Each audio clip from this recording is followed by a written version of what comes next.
Good evening and welcome to the InfoWars Nightly News. Tonight is Friday, February 8th, 2013. We are live and I'm your host, Aaron Dykes.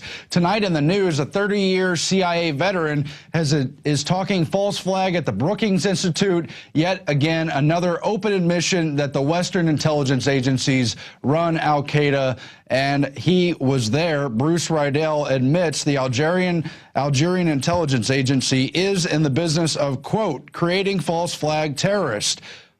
This on the heels, of course, of the BP oil plant attack there in Algeria. Riedel gives a description of the Algerian Counterterrorism Unit, DRS, and its methods, saying, quote, the DRS is known for its tactic of infiltrating terrorist groups, creating false flag terrorists, and trying to control them. Rumors have associated the DRS in the past with the Malian warlord Iyad Ag-Ghali and even with Mukhtar Belmokhtar, the al-Qaeda terrorist who engineered the attack on the natural gas plant. So this is a CIA veteran admitting that the Algerian intelligence agency is in the business of, quote, creating false flag, of course, in concert with Western intelligence agencies. And it's not the first time. Brookings, of course, often molds the idea of provocating to get their geopolitical agenda achieved. In a 2009 paper, they discussed the possibility of, quote, horrific provocation, saying in part, it is not impossible that Tehran might take some action that would justify an American invasion. And it is certainly the case that if Washington sought such a provocation, it could take actions that might make it more likely Tehran would do so, although being too obvious about this could nullify the provocation. However, since it would be up to Iran to make the provocation move, the United States would never know for sure when it would get the prerequisite Iran provocation. In fact, it might never come. Of course, many other think tanks also have discussed false flags to begin wars and other such events. Patrick Clausen from the Washington Institute for Near East Policy said earlier in September 2012, in part, if the Iranians aren't going to compromise, it would be best if someone else started the war. And those comments went on and on as he listed numerous false flag attacks that started some of the most famous wars in the United States. Just one among them, the Gulf of Tonkin the Gulf of Tonkin Institute. Meanwhile, Massachusetts has banned travel, declaring a state of emergency ahead of the blizzard. Their governor, Deval Patrick, banned travel as of 4 p.m. today and emphasized all non-necessary travel be banned. Of course, he exempted state employees and those doing public safety and utility work, but the law there does impose a $500 fine or even a year in jail if you defy the travel ban under national emergency. They've got at least 1,000 National Guard units on the way and may have up to 5,000 individuals there for that purpose. But history has shown that government intervention and especially FEMA's response to natural disasters, take Hurricane Katrina, take Hurricane Sandy, have been completely backwards and counterproductive and have often left citizens without power and under the thumb of government control, taking away their rights, and you name it. California has announced its intention to confiscate semi-autos under new proposed legislation in Kurt Nemo's article, rivaling the harshest in the nation New York laws. And if they pass it, it would not only outlaw all semi-automatics, but would force gun owners to load bullets one at a time. It comes, of course, with many restrictions, while the Democrats in Colorado are moving to hold gun manufacturers liable for shootings. It would require them to take out insurance and pay out damages if anyone goes crazy. It would further restrict and hold retail sellers of firearms responsible. A Republican in their state Congress, Greg Brophy, in the Senate, said to hold everyone in the entire chain of possession responsible for a crime committed by one person, the manufacturer, dealer, and owners, that's equivalent to blaming Coors for a drunk driver in 7-Eleven after someone steals a 12-pack. With more drones in the sky than ever, Seattle's mayor is banning police from using drones. Mayor Mike McGinn ordered the city police department to scrap their extensive plans to roll out drones they had already acquired through federal grant money. following a lot of protests from residents and anti-drone activists who had been going on for some time. Doug Honig, spokesman for the local ACLU chapter there, said they applauded the mayor's actions, and the drones would have given police unprecedented abilities to engage in surveillance and intrude into the privacy of the people there. It's further encouraging that a number of states and cities are looking to ban drone usage, including Florida and Texas among them, but the battle for the skies continues. Meanwhile, in California, just outside of San Bernardino, video shows a helicopter landing just to harass a woman who apparently was just exploring and picking up rocks in the desert. The chopper that cost more than $2,000 per hour just to fuel circled the woman for several passes and then landed to interrogate her about her activities. The policeman demanded the woman's ID and ran her background check and then proceeded to frisk her, at which time she said, "I know you're just doing your job, but I don't consent to a search." He told her not to worry about it. And you have to wonder, with all their budget shortages, why are they bothering with a random woman in the desert who apparently poses no threat? Well, she was told, "We're investigating something. Let's have your papers, please." Has the 2013 location of the secretive Bilderberg meeting been uncovered? Paul Joseph Watson comments on veteran sleuth Jim Tucker, who says they may meet in Chantilly, Virginia, again for the second year in a row. Of course, the Bilderberg have been very angry at all the exposure and news coverage, but they find it a convenient place to meet because it's right outside of Washington, and apparently may meet there. You could expect Alex Jones and plenty of supporters to protest their actions if that does happen.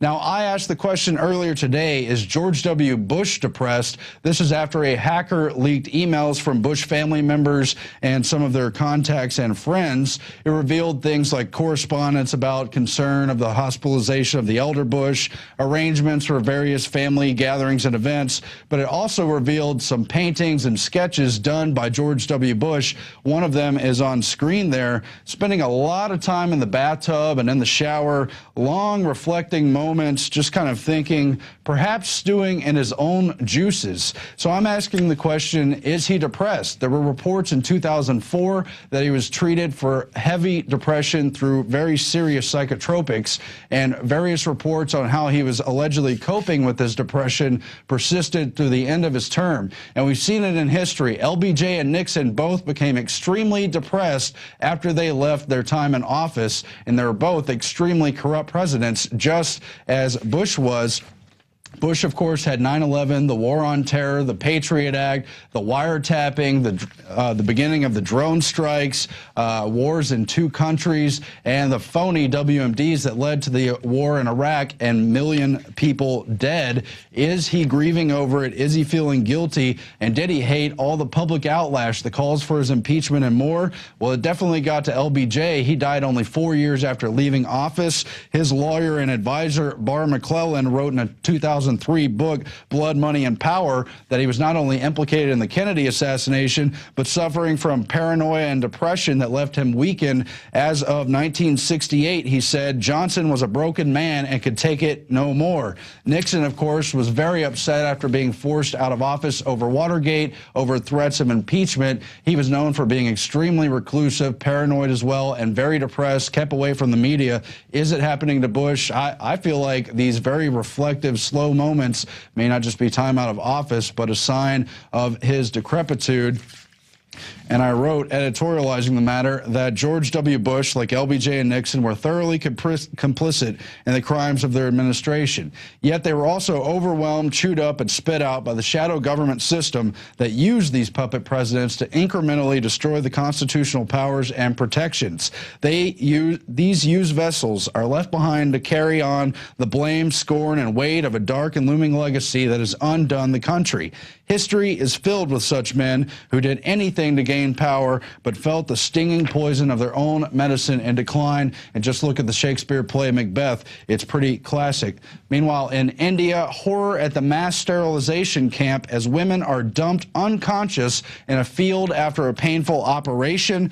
2 doctors at this rural hospital carried out more than 106 sterilizations in a single day when they were limited by the rules and the law to supposedly only 25 sterilizations per day. It was part of a mass health drive, and they also further ignored the 3 hours of required observation for the women to see if they were healthy. This all comes under the broad family planning eugenics operation that's worldwide, that's driven by the United Nations and through the philanthropies of Rockefeller and other big elites, Bill Gates among them, and it's supposedly in the name of women's health, their reproductive rights. Yet here they are literally dumping unconscious women into fields. And one of the activists in India made this comment: "We all know there's a severe risk of morbidity during sterilization, and I ask the question whether care has been taken or not." Well, that is, of course, an understatement. You remember a report about a year and a half ago that India was offering cars and TV sets as prizes for those who submitted to sterilization, and it's been even worse in the past, as they've had forcible sterilizations for some time. They're, of course, an overpopulated country, but they were the very first to be put under this globalist family planning eugenics regime way back in 1952.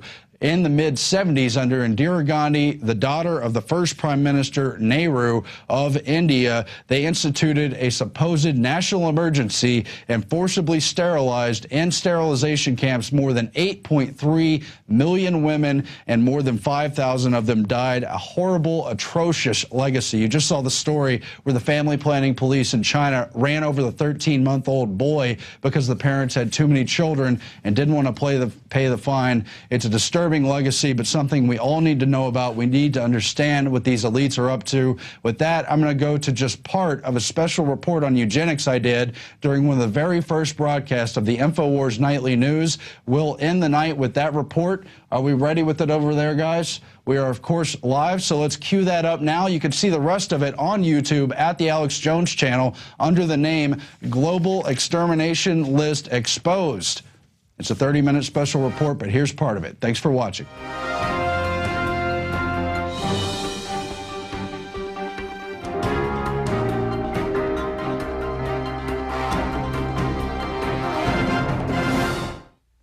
Increasingly, through selective breeding, the differences between rulers and ruled will increase until they are almost different species.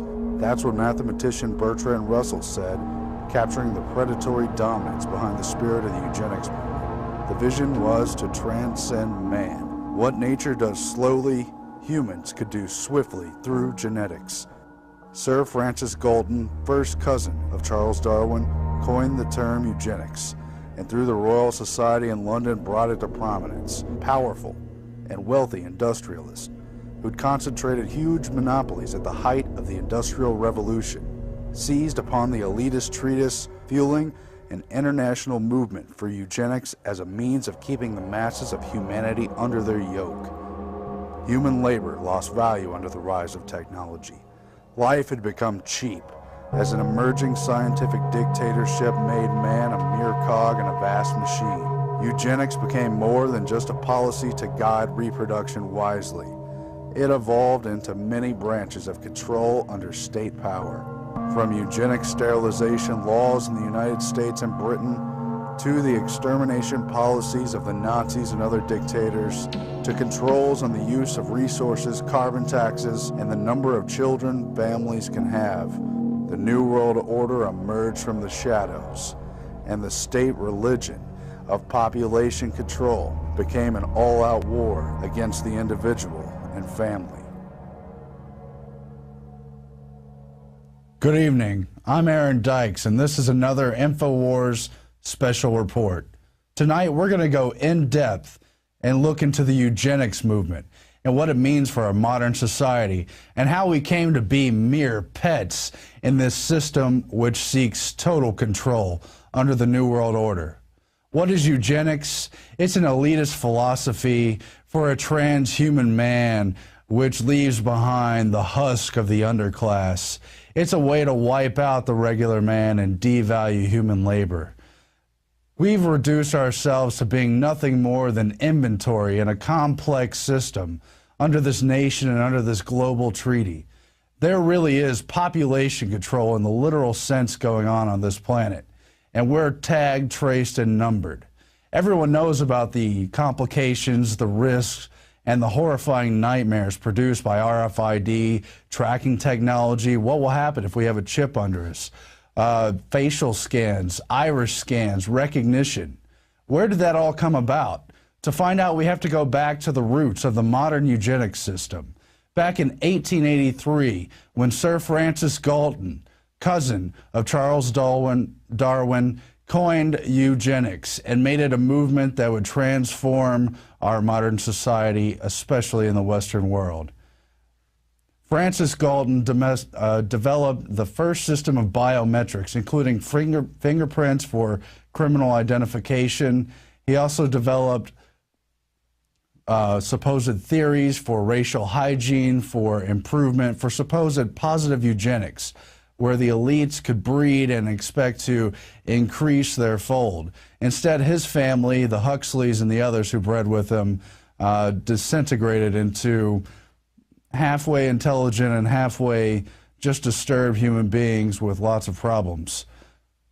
But the system he set up emerged not only in the UK, where he was part of the Royal Society of London, but also in the US at the Eugenics Record Office at Cold Springs Harbor Laboratory on the East Coast, where in the early 1900s, some of the most wealthy industrialists, including the Carnegie family, the Harrimans, and the Rockefellers, set up a centralized records office where they sent field workers out to talk to ordinary people to collect data, height, sex, history, number of people in the family, bloodlines, racial information, and centralize it all, hair samples, try to analyze it and try to figure out who was worth sterilizing and leaving behind in this world and who was worth breeding to increase the numbers of supposedly good humans.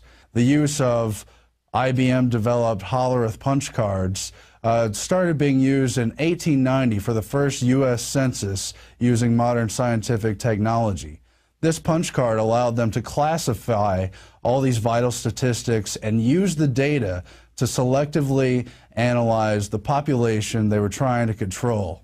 That technology was further used by the eugenicist clique at Cold Springs Harbor for what was known as the Jamaican race mixing study, where in 1927 they studied the supposed benefits, risks, and tendencies of race mixing between, generally speaking, Negro and white populations and the so-called mulatto populations, all in Jamaica. That technology soon transferred over to Nazi Germany. These eugenic sterilization laws were not unique to Nazi Germany, though. The United States had these laws in more than 27 U.S. states, I believe 33 all told, set up starting in the early 1920s, but they didn't end until the late 70s and even early 80s, all disgracefully targeting the autonomy of the family and the individual, challenging the right to reproduce, and trying to bring in this eugenics world society. For a little more perspective on how bureaucracy became so tyrannical, let's look at the quote from Carroll Quigley, historian for the elite and author of Tragedy and Hope. He said that the modern man, the 20th century supposedly democratic man, will in general have his freedom and choice controlled within very narrow alternatives by the fact that he will be numbered from birth and followed as a number through his educational training, through his required military and other public service, through his tax contributions, through his health and medical requirements, and his final retirement and death benefits. Carroll Quigley warned us, or was simply observing, that we are a number from birth to death under this eugenics New World Order system, which is a centralized control system using the modern industrial technology. How did this become so dangerous? Well, it was the elites, including those who were already dominant and those who became dominant at the height of the Industrial Revolution, who established these super monopolies, which we know the Rockefeller oil monopoly, the Carnegie steel monopoly, and the Harriman railroad monopoly, very emblematic of that. They paired up with the rising collectivist models, not only socialism and communism, but fascism, Nazism, which is National Socialism, and also the kind of New Deal set up under the FDR system and other similar systems. We continue in one version or another of that system today. We have our Social Security numbers and all the other things just mentioned by Carol Quigley. So we have baby's blood and databases. We have the Human Genome Project, which tries to analyze our racial data and draw conclusions and supposedly provide a more promising future. But what else are they using that for?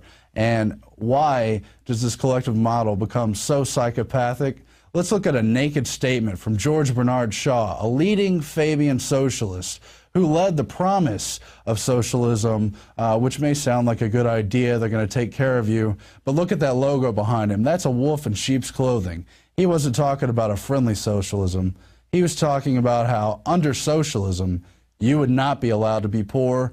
You would be forcibly fed, clothed, lodged, taught, and employed whether you liked it or not. But if it were discovered that you had not the character and industry enough to be worth all this trouble, you might be possibly executed in a kindly manner. But whilst you were permitted to live, you would have to live well. But however you lived, you would be a cog of the state, servile to this centralized system. Now, today we have the post-World War II United Nations system, which itself has branches. UNESCO, the branch for education, science, and culture, headed by eugenicist Julian Huxley, who's from that original eugenics family, which included the Darwins, the Galtons, and T.H. Huxley, who was the elder grandfather of the author Aldous Huxley, and Julian Huxley, the first head of UNESCO, also a transhumanist. You also have the United Nations Population Fund, which makes gross characterizations and recommendations, especially in developing and third world countries. You also have mechanisms like the World Bank and the IMF, now in the present day, using loan availability to supposedly improve and develop these countries as a condition to meet population reduction goals. Yes, there are population reduction goals, and the deep secret is that there's a global population database apparatus in use, not necessarily centralized in one location or another, but continued through the philosophy of these eugenicists and the collectivists, used today in our bureaucratic systems, but also used to analyze our supposed racial data and our supposed worth as human beings. We're looking now at a chart of the top foundations who were giving to population control causes in the year 2000. You can see that in the case of the Bill and Melinda Gates Foundation, hundreds of millions of dollars a year are going to causes including, but certainly not limited to, abortion. You also have other top technocrats like the David and Lucille Packard Foundation of Hewlett-Packard, the other computer company, also giving hundreds of millions of dollars. The Ford Foundation, the Hewlett Foundation, the other half of HP, the Rockefeller Foundation, MacArthur, the Ted Turner Foundation, and the George Soros Open Society Institute, all contributing to overt and covert population control causes, especially in the developing and third world. Now let's take an even closer look at the Rockefeller Foundation, a prime example in the modern-day eugenics movements. They were, of course, very powerful industrial family, of course allied with even bigger families like the Rothschilds. And they learned that their oil empire was hated, especially in America, in the early parts of the 20th century. They were funding the birth control movement headed by Margaret Sanger. They were also funding the Nazi Germany Kaiser Wilhelm Institute, which was a huge vehicle for the entire Western European eugenics movement. They were further funding social engineering through many of the universities, including Caltech University in California, where they sought to use the early eugenics even before they discovered the full potential and exact mechanism of DNA, at least officially. And they were using some of the most famous scientists in the world to pursue research and development towards the biochemical engineering of man, to remake him into a compliant and willing servant of the state. They were literally using the emerging genetics and DNA information, what they knew about breeding in the genome, to produce the sort of citizens they wanted in what was already becoming the post-industrial world. You see, after the rise of machinery and centralized technology, the modern state, human labor lost its premium. It wasn't worth as much. And you look at where we are today in the 21st century with everything robots and nanotechnology and the sort of Ray Kurzweil vision of the future promises, and you can see that human beings as we know them, especially the masses, are not considered to be worth any more than the papers on this desk. They're just scenery, something to be kept if a good socialist government wants to keep after them, or to be just ruthlessly exterminated under this eugenic system. So the Rockefellers have been part of that, and even after the war, they used the environmentalism vehicles, the carbon tax vehicles, and especially the vaccines and genetically modified food vehicles to target humanity from the perspective of his biosphere and from the perspective of within his and her own body. It's disgusting, ladies and gentlemen, but we could see that this global apparatus, which is tracking the population and seeking to control it, has been all over the world in an organized manner. So right now we're going to go to a clip showing you how the family planning vehicle, which sounds quite innocuous, contraception, kind of somewhat reasonable choices in reproduction, became a vehicle of tyranny. Let's go to that clip. And since the war, industrialists have been taking a deep interest in fertility control. As a part of industry-sponsored programs, health and welfare specialists go to workers' homes. Gradually, these programs break down shyness until at neighborhood meetings, birth control instruction begins. The government discusses it openly in magazines, newspapers, and films. Aided by interested industrialists, by a wise government, and by their own educated choices, they are deciding to keep families small. This is one of the few rural-based family planning programs in the state of Madras. Using posters and other aids, Padma describes the problem in personal terms. Family planning may be the key to solving India's food problem. Fewer children mean more money, which means more food, better clothes, and education, even more love. China is now conducting an intensive family planning campaign. Parents should have only 2 children, with a recommended spacing of 4 years. Propaganda work is necessary to counteract the pressures from grandparents to have more children. In China, family planning is not only a personal matter, but a national concern. Messages are broadcast over radio and the ever-present loudspeaker. And of course, there's a lot more information about the draconian, the drastic measures they've taken under eugenics to try to rein in the world's population, especially in China and India, but really everywhere. That is up on YouTube at Globalist Extermination List Exposed. But if you're watching that report, you probably see there's been a big transformation between the me you see tonight and the me from a year and a half ago. And people always ask me how I lost the weight. Well, I was on the longevity regiment. You can find it at InfoWarsTeam.com. It's not even that we're here to plug. It's just I'm trying to help people get healthy because it's one of the keys to turning things around, awakening our minds. And if you go over to the Healthy Blood Sugar Pack, you get your Beyond Tangy Tangerine, your EFAs, that's omega-3 and omega-6. The body needs it but can't make it. You also get OsteoFX. It's got vitamin D, calcium, and magnesium. And the other key, Sweet Ease, it's got vanadium and chromium, really helps regulate the blood sugar, can help you lose weight if you do the exercise, if you eat right. For me, that meant avoiding a lot of carbs, cutting down big time on breads, pastas, and other things.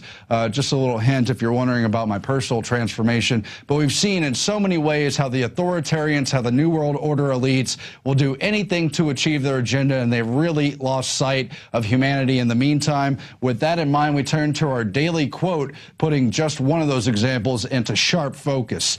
Interviewer Leslie Stahl said, "We have heard that 500,000 children have died. I mean, that's more children than died in Hiroshima. And you know, is that price worth it?" Talking about Iraq. Albright says, "I think it's a hard choice, but the price, We think the price is worth it. That had to do with Iraq sanctions. That was back in May 12th of 1996. She was, of course, Secretary of State under Clinton. You can support us financially, but also spread the word by subscribing at prisonplanet.tv. You can go to planetinfowars.com. Start your own page, fight your own InfoWar. But whatever you do, get the word out. Talk about these issues. Expose these people. Let's turn things around. Let's save our republic. Revitalize the Bill of Rights. We'll be back again next week. Thanks for watching the InfoWars Nightly News.